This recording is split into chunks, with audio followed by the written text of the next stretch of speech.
In today's lecture we are going to discuss present perfect discussed. In our previous video we have discussed two types of tenses, that is present indefinite and present continuous.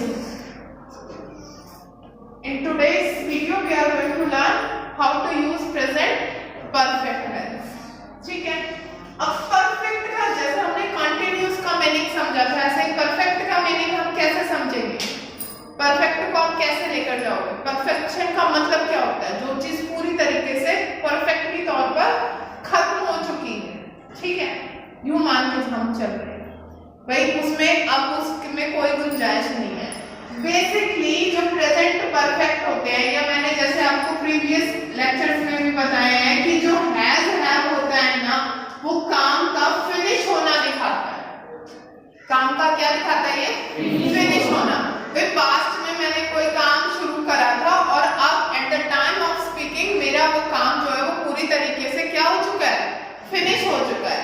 तो वो finish होने वाला ये H3 दिखाता है। वैसे ये H2 ही है ना, हैज और हैव, इनके अलावा एक और भी तो H होता है, हैड, ठीक है। अभी मेरे को हैड से कोई लेना देना नहीं है, अभी मैं सिर्फ बात कर रही हूँ हैज और हैव की। तो हैज और हैव ये हमेशा तीनों H3 जो है ना वो बेटा V3 की ही फॉर्म को लेते हैं, ये और किसी फॉर्म को लेते नहीं है जब तक ये किसके साथ आकर वर्ब से पहले आ रहे हैं। तो यहाँ पर वर्ब जो है वो वर्ब की थर्ड फॉर्म ही लगेगी। इससे पहले तो हैज और हैव का मतलब ऑनोइन में भी हो सकता है ना कि भाई मेरी वो खुद की, आई हैव अ कार, तो कार मेरी है, ठीक है। तो ये, लेकिन अगर वर्ब के साथ आ रहे हैं, वो किसके साथ आ रहे हैं? नाउन के साथ। कार एक नाउन हो गया ना, लेकिन अगर वर्ब के साथ आ रहे हैं दैट मींस ये टाइम के बारे में बता रहे हैं हमें कि हमारे वर्ब की सिचुएशन, हमारे वर्ब की कंडीशन के बारे में बता रहे हैं, ठीक है। तो इसके फॉर्मेशन क्या होंगे? फर्स्ट यूज तो हो गया हमारा, फर्स्ट यूज क्या हुआ कि भाई पास्ट के एक्शन जो अभी फिनिश्ड एक्शन है जितने भी, हमें उनके बारे में पता चल रहा है। कौन से एक्शंस के बारे में? फिनिश्ड एक्शंस के बारे में। ये बात मेरा पॉइंट क्लियर हो गया, ठीक है। अब फिनिश्ड एक्शन के बारे में तो ये बता रहा है, लेकिन उसका रिजल्ट जो है वो अभी भी, मतलब उस जो भी एक्शन था उस एक्शन पर अभी भी हावी है। अब ऐसे कैसे? देखो मैं अगर एक एग्जांपल लेती हूँ, he has cut his finger। अब कट हमारी वही वर्ब की थर्ड फॉर्म है, ये तो नहीं, कट कट कट सेम होती है, cut his finger। अब ये क्या मतलब है? देखो इसका क्या मतलब है? फिनिश्ड एक्शन तो हो गया, उसकी उंगली तो कट गई, लेकिन मैंने कहा कि रिजल्ट का भी इफेक्ट है, रिजल्ट अभी भी है उसका। क्या मतलब है? कि he is still now bleeding, उसका खून अभी भी बह रहा है, यानी उंगली उसकी पहले कटी है। हम दो तरीके के सेंटेंसेस को प्रेजेंट परफेक्ट टेंस में लेते हैं। फर्स्ट हमारा होगा फिनिश्ड एक्शन, जैसे आप कोई भी काम कर रहे हो, we have made the video of this lecture, हमने बना ली है, दैट मींस हमारा वो एक्शन कंप्लीट हो चुका है। अच्छा जी, एक छोटी सी बात को और ध्यान रखना कि बच्चे कंफ्यूज होते हैं। प्रेजेंट परफेक्ट भी हमें पास्ट के बारे में बताता है, पास्ट के एक्शन के बारे में, और अगर हम पास्ट इंडेफिनिट की बात करते हैं तो वो भी हमें पास्ट के एक्शन के बारे में ही बताता है, लेकिन उनमें कुछ इंडिकेटिव वर्ड्स होते हैं। समझ रहे हो मेरी बात? जो हमें, देखो मैं अगर इसको यूं कहती हूँ, एक एग्जांपल, ये दोनों मेरे पॉइंट समझ में आ गए, ठीक है। एक तीसरा पॉइंट और है जो आपको सिर्फ इसमें ऐसे लिखो ना लिखो कोई मतलब नहीं है।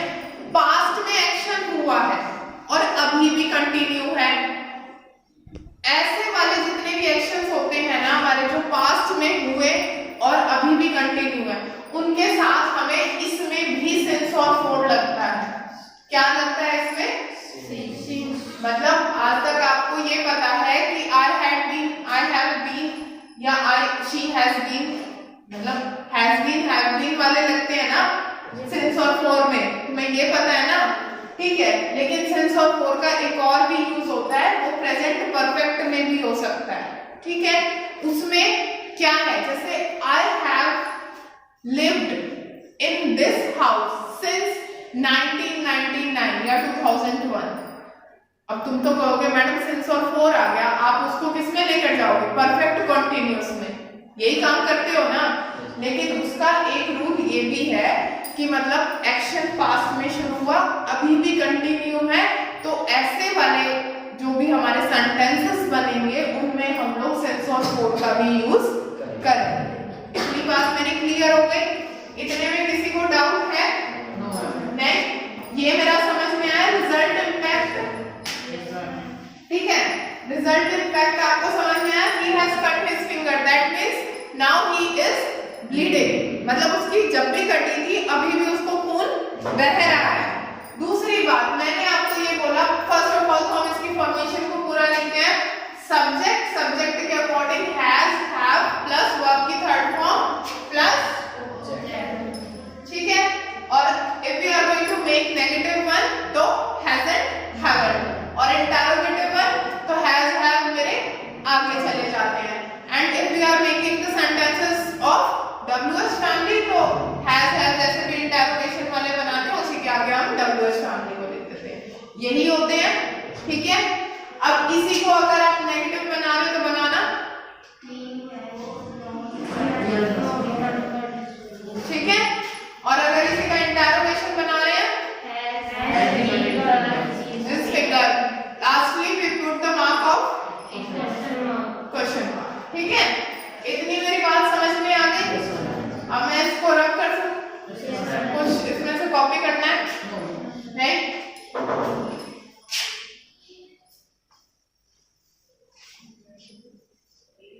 बस इन बातों को ध्यान से समझते चले जाना, अपने आप पता चल जाएगा कि कैसे इनमें डिफरेंशिएट करते हैं। अब सबसे पहले तो मैं इसके कीवर्ड्स बता रही हूँ। मैंने ये पहले ही आपको लिख दिए हैं ये कीवर्ड्स, मतलब अगर आपको फिल इन द ब्लैंक्स की फॉर्म में आ रहा है, ठीक है, एक तो सेंटेंस मेकिंग होती है, सेंटेंस मेकिंग आपके यूज के लिए, लेकिन अगर आपको कीवर्ड्स की फॉर्म में आ रहा है, कीवर्ड्स की फॉर्म में आ रहा है तो यू हैव और the examiner have must have mention these kinds of word. ये हमारे क्या है? Ever, never, always, occasionally, often, several times, already. I have already taken my dinner, I have already taken my dinner.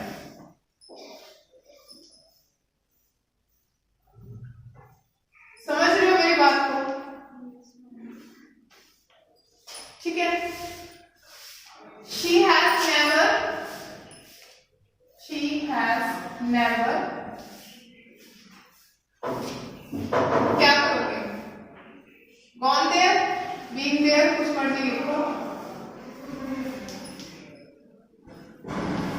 ठीक है। इसकी जगह being भी हो सकता है, वो वहां पर कभी नहीं गई है। समझ रहे हो मेरी बात को? तो ये हमारे क्या है? कीवर्ड्स हैं जो हमें किसी में सिर्फ कौन सा टेंस के अंदर मिलेंगे? प्रेजेंट परफेक्ट टेंस के अंदर। अब मैं सेंस और फॉर वाला तो मेरी बात समझ में आ गई थी ना आपको कि सेंस और फॉर क्यों लिखना है। मतलब अगर मैंने यूं बता दिया है, अगर मैं यहीं पर एक एग्जांपल लिखती हूँ,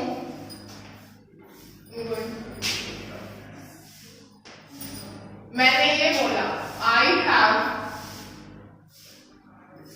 लिव्ड इन दिस हाउस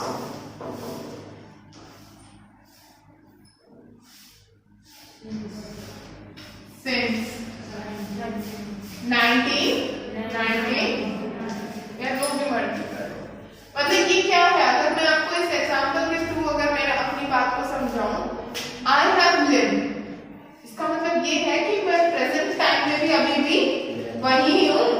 इसका मतलब ये नहीं है कि मैं पास्ट में छोड़ के आ गई। समझ में आ गई? छोड़ के कब आऊंगी? जब यहाँ पर ये वाले वर्ड्स लिख जाए। ये मेरे पास्ट इंडिकेटिव वर्ड्स होते हैं बेटा, पास्ट इंडिकेशन देते हैं ये। कौन कौन से? Last year, last month, yesterday, the other day, ago, ठीक है।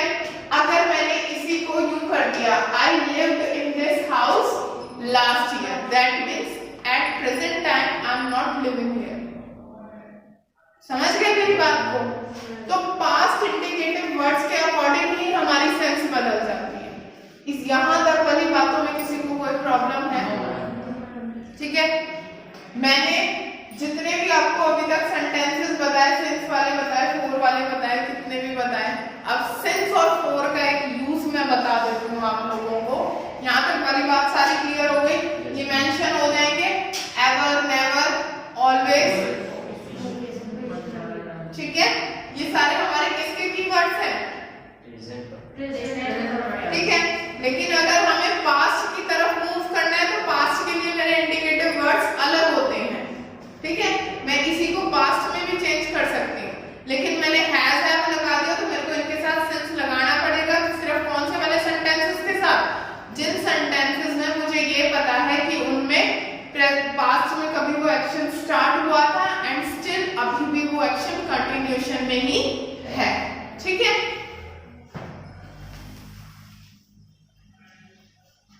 अब एक सिंपल सा चार्ट बना के बता रही हूँ जो आपके कल वाले सेंटेंस में भी, कल वाले तो आपको इतना ज्यादा डिटेल में करना ही नहीं क्योंकि उसमें आपको मेन फोकस जो है वो सिंस और फॉर वाले में रहता है।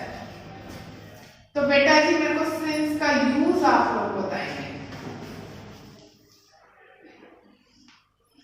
मैं आप लोग बताओगे, मैं बताऊंगी, ठीक। कैलेंडर में जितनी भी चीजें होती हैं मुझे यहाँ पर लिख पाता चलेगा।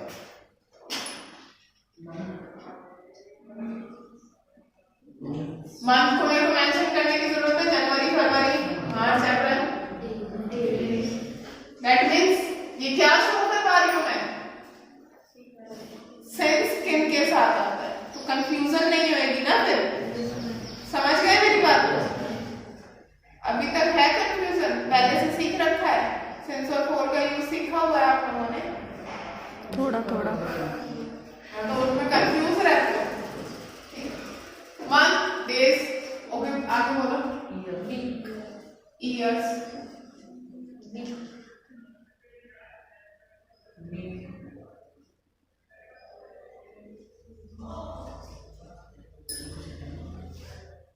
और कुछ नहीं आता।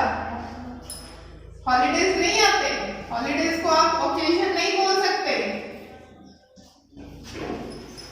ठीक है।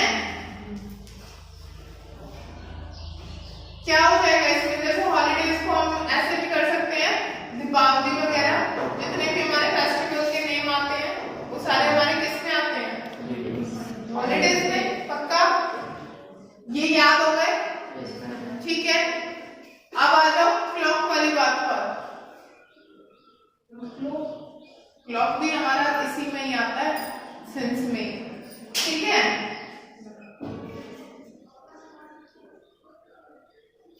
समझ गए मेरी बात? एक तो पूरे के पूरे कैलेंडर को ले लो, ठीक है। कैलेंडर में भी आप इसको भी जोड़ दो, सीजन्स भी हमारे उसी में शुरू हो जाते हैं, ठीक है। तो इसमें since winter, since summer, since rainy season, ठीक है। जितने भी हमारे सीजन्स हैं वो भी हमारे कहाँ आते हैं? सिंस के साथ। अब इसमें एक और चीज देखते हैं। देखो पार्ट ऑफ द डेज आते हैं इसमें, सिंस आफ्टरनून, ठीक है। वो पार्ट ऑफ द डे का मैं अलग बना देती हूँ। इसमें ट्यूसडे, मंडे, सिंस ऐसे करके आ जाएगा, कोई दिक्कत तो नहीं ना, ठीक है। अब इसमें क्या आएगा बेटा? क्या बोला था मैंने? Parts of the days,